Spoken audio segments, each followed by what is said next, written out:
Radhe Radhe friends, हमारे YouTube channel में आपका बहुत बहुत स्वागत है। बंधुओं, भादो मास की शुक्ल पक्ष की अष्टमी से महालक्ष्मी व्रत शुरू होता है।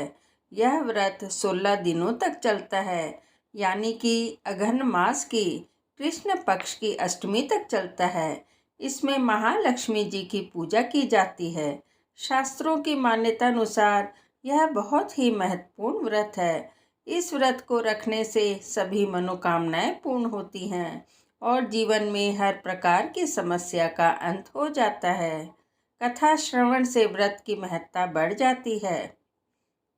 तो चलिए कथा शुरू करते हैं। बोलो महालक्ष्मी की जय, विष्णु भगवान की जय। श्री महालक्ष्मी की व्रत कथा, गुरुवार की कथा। आइए भक्तजनों, ध्यान से सुने श्री महालक्ष्मी की व्रत कथा, गुरुवार की व्रत कथा। इसे श्रवण और पठन करने से दुख दारिद्र्य दूर हो जाता है। श्री महालक्ष्मी माता की कृपा से सुख संपत्ति ऐश्वर्य प्राप्त होता है, मन की इच्छा पूरी होती है। श्री महालक्ष्मी माता के अनेक रूप तथा नाम हैं। भूतल में वे छाया, शक्ति, तृष्णा, शांति, जाति, लज्जा, क्षमा, कांति, वृत्ति, स्मृति, दया, तुष्टि माता, अधिष्ठात्री एवं लक्ष्मी के रूप में स्थित हैं। उन्हें प्रणाम करते हैं।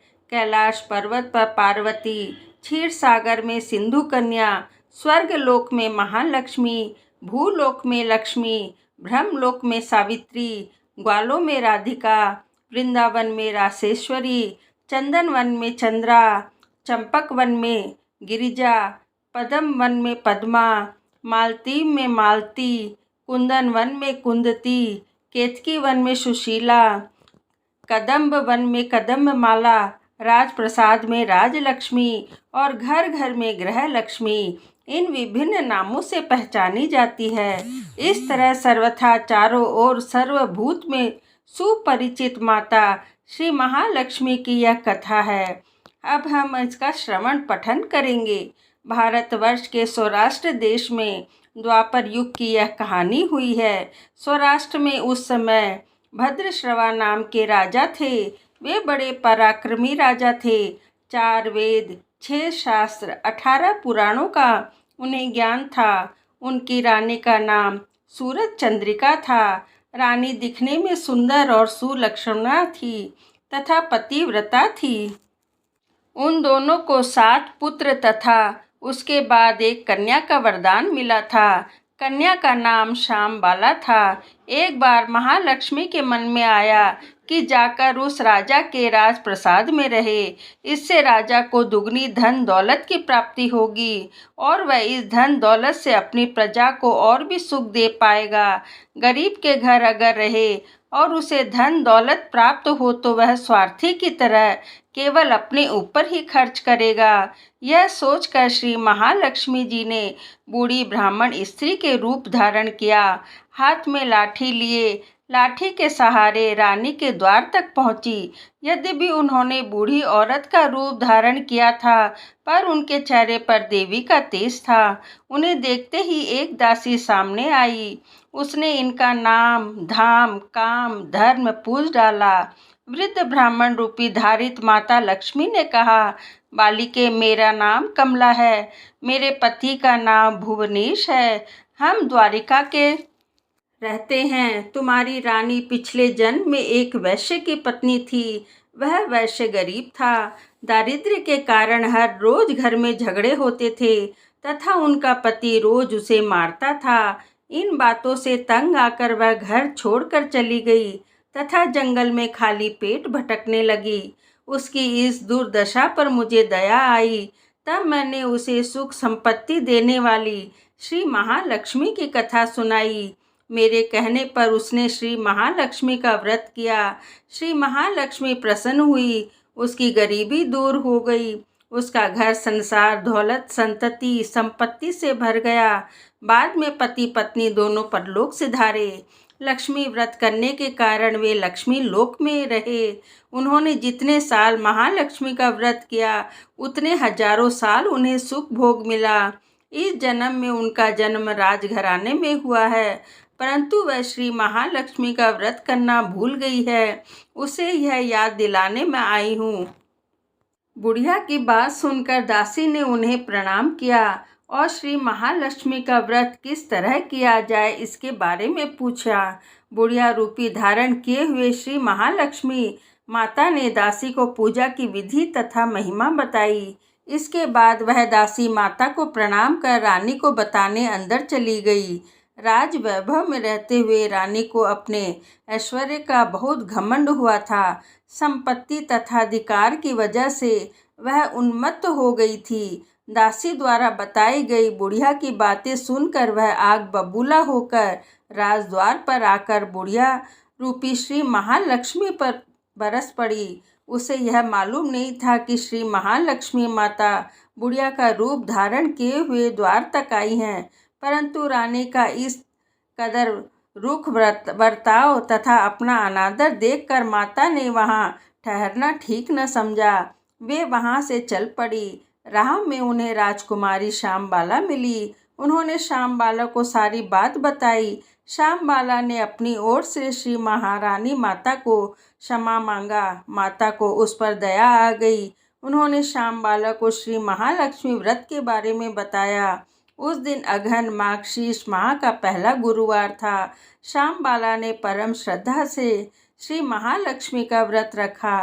फलस्वरूप राजा सिद्धेश्वर के सुपुत्र मालाधर से उसका विवाह हो गया। वह धन दौलत ऐश्वर्य वैभव से माला माल हो गई। पति के साथ ससुराल में आनंद से दिन बिताने लगी।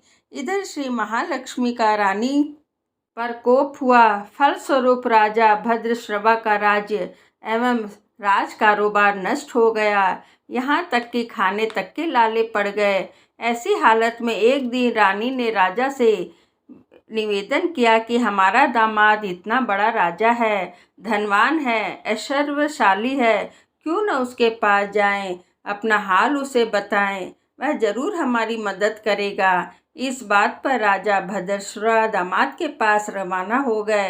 राज्य में पहुंचकर एक तालाब के किनारे थोड़ी देर विश्राम लेने के लिए ठहरे। तालाब में पानी लेते आते जाते दासियों ने उन्हें देखा। उन्होंने विनम्रता से उनकी पूछताछ की। जब उन्हें यह मालूम हुआ कि वे रानी श्यामबाला के पिता हैं, तो दौड़ते हुए जाकर उन्होंने रानी को सारी बात बताई। रानी ने दासी के हाथ राज परिवार परिधान भेजकर बड़े ठाठ से उनका स्वागत तथा आदर सत्कार किया, खान पान करवाया। जब वे लौटने लगे तो सोने की मोहरों से भरा हुआ घड़ा दिया। राजा भद्रश्रवा जब वापस लौटे तो उन्हें देखकर रानी सूरज चंद्रिका बहुत खुश हो गई। उन्होंने सोने की मोहरों से भरे घड़े को मुंह खोला, पर हाय भगवान, घड़े में धन के बदले कोयले मिले। यह सब श्री महालक्ष्मी के प्रकोप से हुआ। इस प्रकार दुर्दशा में और कई दिन बीत गए। इस बार रानी स्वयं अपनी कन्या के पास गई। वह दिन अघन माह का अंतिम गुरुवार था। श्यामबाला ने श्री महालक्ष्मी का व्रत किया, पूजा की, अपनी माता से भी व्रत करवाया। इसके बाद रानी अपने घर आई तो श्री महालक्ष्मी का व्रत रखने पर उसे फिर से अपना राजपाट, धन दौलत, ऐश्वर्य प्राप्त हुआ। वह फिर से सुख, शांति और आनंदमय जीवन बिताने लगी। कुछ दिनों बाद राजकन्या श्यामबाला अपने पिता के घर आई। उसे अपने घर देखकर सूरज चंद्रिका को पुरानी बातें याद आई। यही कि श्यामबाला ने अपने पिता को घड़ा भर कोयला दिया है और उसे कुछ भी नहीं दिया था। इसी कारण श्यामबाला को पिता के घर आने पर उसका कोई आदर आतिथ्य नहीं हुआ, बल्कि अनादर हुआ। पर उसने इस बात का बुरा नहीं माना। अपने घर लौटते समय उसने अपने पिता के घर से थोड़ा नमक ले लिया। अपने घर लौटने पर उसने पति से पूछा, अपने मायके से क्या लेकर आई हो? इस पर उसने जवाब दिया, वहाँ का सार लाई हूँ। पति ने पूछा, इसका मतलब क्या है? श्यामबाला ने कहा, थोड़ा धीरज रखें, सब मालूम हो जाएगा। उस दिन श्यामबाला ने सारा भोजन नमक डाले बिना बनाया और परोसा। पति ने खाना चखा। सारा खाना नमक बिना था, इसलिए स्वाद न आया। फिर श्यामबाला ने थाली में नमक डाला। इससे सारा भोजन स्वादिष्ट लगने लगा। तब श्यामबाला ने पति से कहा, यह है वह मायके से मैं लाई हूँ सार। पति को उसकी बात सही लगी। फिर वह दोनों हंसी मजाक करते हुए भोजन करने लगे। कहा गया है कि इस तरह जो कोई श्रद्धा भाव से श्री महालक्ष्मी की पूजा करे उसे माता की कृपा प्राप्त होती है, सुख संपत्ति शांति प्राप्त होती है, सभी मनोकामनाएं पूरी होती हैं। परंतु यह सब प्राप्त होने पर माता की पूजा को भूलना नहीं चाहिए। हर गुरुवार को व्रत पाठ अवश्य करना चाहिए। इस तरह श्री महालक्ष्मी की महिमा भक्तों की मनोकामना पूरी करती है। इस प्रकार श्री महालक्ष्मी की गुरुवार की कथा संपूर्ण हुई। बोलो विष्णु भगवान की जय, महालक्ष्मी की जय। इस तरह श्री महालक्ष्मी जी की जो भी आप पाठ श्रद्धा से सुने उनकी मनोकामनाएं जरूर पूर्ण होती हैं।